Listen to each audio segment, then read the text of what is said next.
Hello my dear students, আজ আমরা শুরু করব রায়মার্টিন পশ্চিম মেদিনীপুর বইয়ের ষষ্ঠ শ্রেণীর পরিবেশ ও বিজ্ঞান, যেটা তোমরা পাবে পেজ নম্বর 213-তে পাবে, 2026-এর কিন্তু, ঠিক আছে, 2026-এর। ওকে, তো দেখো, আমরা 4 নম্বর স্কুলটা করবো। 3 নম্বর স্কুল অলরেডি তোমাদের গ্রুপে দেওয়া হয়ে গেছে, তোমাদের চ্যানেলেও দিয়ে দিয়েছি আমি। তো 4 নম্বর যে স্কুলটা আছে বস পিকে হাই স্কুল, এইচএস। প্রথম কোশ্চেন কী বলছে? আগ্নেয়গিরি থেকে নির্গত লাভার পরিবর্তিত রূপটি হলো আগ্নেয় শিলা। বলছে প্রাকৃতিক গ্যাসের প্রধান উপাদান হলো মিথেন। একটি লব্ধরাশির উদাহরণ হলো বেগ। মানুষের উচ্চতা সাধারণত মাপা হয় সেন্টিমিটার স্কেলে। নেক্সট পেজে কী বলছে দেখো, নেক্সট পেজ বলছে তার পরের কোশ্চেন বলছে যে বায়ুর চাপ সর্বোচ্চ হয় সমুদ্রপৃষ্ঠে। ওজন পরিমাপক যন্ত্রের নাম হচ্ছে সাধারণ তুলা যন্ত্র। হাতুড়ি দিয়ে ঘন্টায় আঘাত করলে ড্যাশ শক্তি শব্দ শক্তিতে রূপান্তরিত হয়, তবে যান্ত্রিক শক্তি শব্দ শক্তিতে রূপান্তরিত হয়। তারপরে কি বলছে যে গভীরতা বৃদ্ধির সঙ্গে সঙ্গে জলের চাপ কী হবে? বৃদ্ধি পাবে। যে ড্রপার ব্যবহার করে পেনে কালি ভরা সম্ভব হয়, এটা কিন্তু বায়ুর চাপে। অতিরিক্ত CO2 যুক্ত রক্তকে বলা হয় দূষিত রক্ত। অচল অস্থিসন্ধি দেখা যায় মাথার খুলিতে। লোহার আকরিকের নাম কি? লোহার আকরিকের নাম হচ্ছে হেমাটাইট। ঠিক আছে, তারপরের কোশ্চেনগুলো কী বলছে দেখো। বলছে তরল পদার্থের আয়তন পরিমাপক যন্ত্রের নাম মাপনী চোং।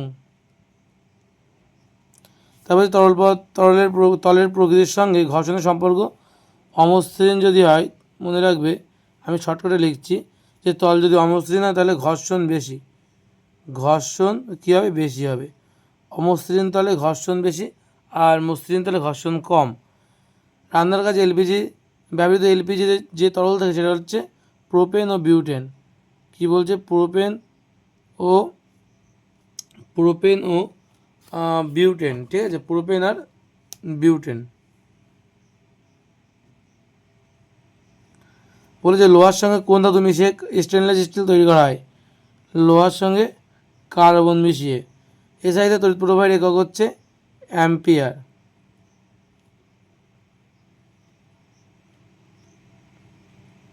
যে ক্যাপিটাল এ দিয়ে লেখা হয়। যে স্পর্শহীন একটা বলের নাম বলো। স্পর্শহীন একটা বল কিন্তু কী কী হতে পারে? অভিকর্ষ বল হতে পারে, অভিকর্ষ বল বা মহাকর্ষ বল। অভিকর্ষ বল বলছে একক ক্ষেত্রফলের উপর প্রযুক্ত বলই হলো অ্যাকচুয়ালি চাপ। মানবদেহের কোন রক্তকণিকাকে দেহের পাহারাদার বলা হয়? তবে শ্বেত রক্তকণিকাকে। কাকে? শ্বেত রক্তকণিকাকে।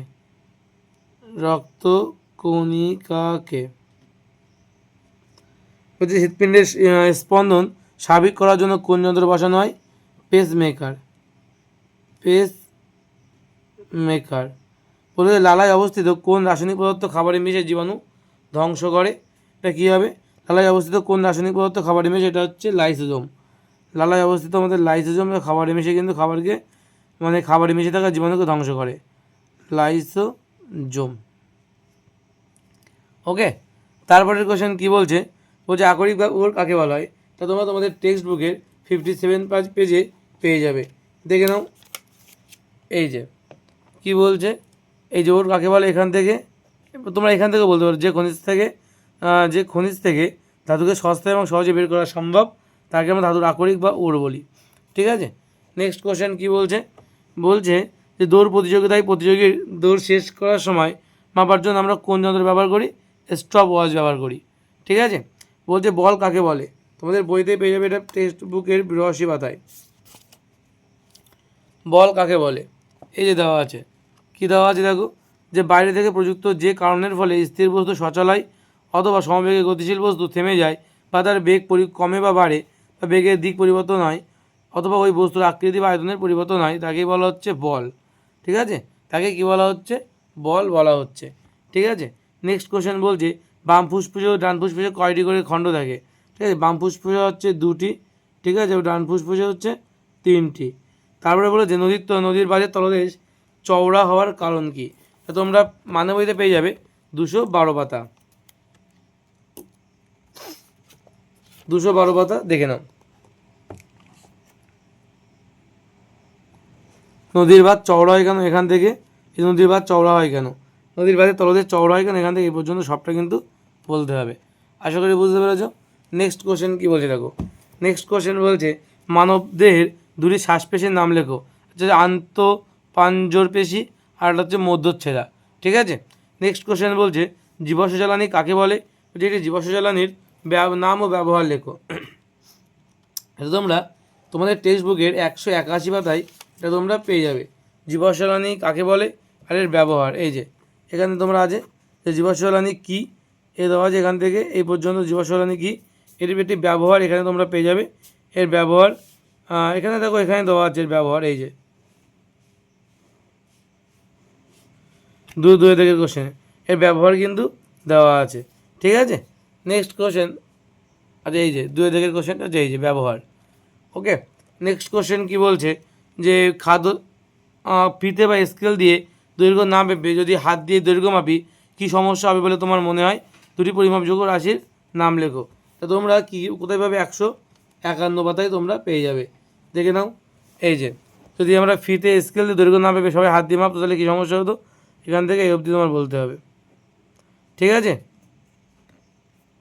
আর দুটো ভৌত রাশি হচ্ছে একটা, এরকম দুটি ভৌত রাশি আছে যেখানে কী বলেছে দুটি পরিমাপযোগ্য ভৌত রাশির নাম লেখো। পরিমাপযোগ্য ভৌত রাশি হচ্ছে তোমার সরণ হতে পারে, ঠিক আছে, ত্বরণ হতে পারে পরিমাপযোগ্য ভৌত রাশি। ঠিক আছে। দৈর্ঘ্য হতে পারে, সময় হতে পারে, সবই পরিমাপযোগ্য ভৌত রাশি। নেক্সট কোশ্চেন কী বলছে দেখো, খাদ্য শৃঙ্খল কাকে বলে, খাদ্য শৃঙ্খল কাকে বলে এটি উদাহরণ দাও। এটা তোমরা পেয়ে যাবে 211 পাতায়। দেখে নাও, খাদ্য শৃঙ্খল কাকে বলে, সরি 185 পাতায় তোমরা এটা পাবে। খাদ্য শৃঙ্খল কাকে বলে এবং বলছে একটু উদাহরণ দাও। এই যে খাদ্য শৃঙ্খল কাকে বলে উদাহরণ দাও, এবং এখান থেকে এই পর্যন্ত বলতে হবে, ডেড লাইন। ঠিক আছে। নেক্সট কোশ্চেন কী বলছে, বলছে এটি সহজ পরীক্ষার সাথে দেখাও যে জলের গভীরতা বাড়লে চাপ বাড়ে। এটা তোমরা পেয়ে যাবে 211 পাতায়। এটা তোমরা পেয়ে যাবে 211 পাতায়। এই যে গভীরতা বাড়লে চাপ বাড়ে, দেখে নাও উত্তরটা একটু। এই যে পরীক্ষার সাহায্যে দেখাও যে জলের গভীরতা বাড়লে চাপ বাড়ে। এই যে পরীক্ষাটা তোমাদের কিন্তু এটা করতে হবে। এটা কিন্তু আমরা এই যে 4টি স্কুল করছি, তার মধ্যে 3টি স্কুলে কিন্তু এই কোশ্চেনটা ছিল। ঠিক আছে। এই যে পুরোটা কিন্তু তোমাদের লিখে দেখাতে হবে। ওকে। তারপরে কি বলছে দেখো, তারপরে বলছে যে রক্তকণিকা কত প্রকার ও কী কী, তোমরা এটা পাবে 230 পাতা রায়মার্টিন বইতে। তারপরে বলছে কোন ধমনী দূষিত রক্ত এবং কোন শিরা বিশুদ্ধ রক্ত পরিবহন করে। তো উত্তর হবে কি, কোন ধমনী ফুসফুসীয় ধমনী দূষিত রক্ত এবং কোন শিরা বিশুদ্ধ রক্ত পরিবহন করে, ফুসফুসীয় শিরা বিশুদ্ধ রক্ত পরিবহন করে। 230 পাতায় দেখো প্রথম কোশ্চেন, রক্তকণিকা কয় প্রকার ও কী কী। 230 পাতায় দেখো দেওয়া আছে রক্তকণিকা কয় প্রকার, দেওয়া আছে রক্তকণিকা কয় প্রকার দেওয়া আছে। দেখো লোহিত রক্তকণিকা, শ্বেত রক্তকণিকা, অনুচক্রিকা 3 প্রকারের হয়। লোহিত রক্তকণিকা, শ্বেত রক্তকণিকা, অনুচক্রিকা। ঠিক আছে। তারপরে বলেছে বামের স্তম্ভ ডানের স্তম্ভ মেলাতে হবে। টিকা এটা কী হবে, অস্থিসন্ধি আর বামনত্ব। আর লিগামেন্ট ড্রয়ার ফিজম আর হাম। ঠিক আছে। টিকা হচ্ছে এটা কী হবে, হাম হবে। বামনত্ব এটা কী হবে, ড্রয়ার ফিজম সিদ্ধাক, এবং এটা কি অস্থিসন্ধি, এটা হবে বৃদ্ধাক লিগামেন্ট। তারপরে লাস্ট কোশ্চেন কী বলছে দেখো, বলছে প্রদত্ত ঘটনাগুলিতে কোন শক্তিতে রূপান্তরিত হচ্ছে বলে হচ্ছে। কয়লা পোড়ানো হচ্ছে, ক্লাসরুমে ফ্যান চালানো হলো, তুমি হাততালি দিচ্ছ। ক্লাসরুমে ফ্যান চালানো হচ্ছে, এটা কি বিদ্যুৎ শক্তি, কী হচ্ছে এটা কী হচ্ছে বিদ্যুৎ শক্তি বায়ু শক্তিতে রূপান্তরিত হচ্ছে। বিদ্যুৎ শক্তি বা তড়িৎ শক্তি কনভার্ট টু বায়ু শক্তি। ঠিক আছে। বায়ু শক্তি বা যান্ত্রিক শক্তি বলতে পারো, বিদ্যুৎ শক্তি থেকে যান্ত্রিক শক্তি হচ্ছে। আর এটা থেকে বলতে পারো তোমরা কয়লা পোড়ানো হচ্ছে, তাহলে কয়লা পোড়ানো হচ্ছে মানে তোমার তাপ শক্তি উৎপন্ন হচ্ছে। এখানে কয়লা পুড়ছে, রাসায়নিক শক্তি থেকে তাপ শক্তি, রাসায়নিক শক্তি থেকে কী হবে, তাপ শক্তি হবে। আর তুমি হাততালি দিচ্ছ, এটা যান্ত্রিক শক্তি থেকে শব্দ শক্তি, যান্ত্রিক শক্তি থেকে শব্দ শক্তিতে রূপান্তরিত হচ্ছে। ঠিক আছে। এই ছিল আমাদের 4 নম্বর স্কুলের সমস্ত কোশ্চেনগুলো আমরা করলাম। এবার তোমরা হচ্ছে আমাদের যে হোয়াটসঅ্যাপ চ্যানেল আছে, ডেসক্রিপশানে লিঙ্ক দেওয়া আছে, ওখানে কিন্তু যুক্ত হয়ে থাকবে। এবং নেক্সট দিন আমরা নিয়ে আসবো 5 নম্বর যে স্কুলটা সেটা, ঠিক আছে? তো এখন আপাতত এই পর্যন্ত, দেখা হবে আগামীকাল নেক্সট স্কুল নিয়ে।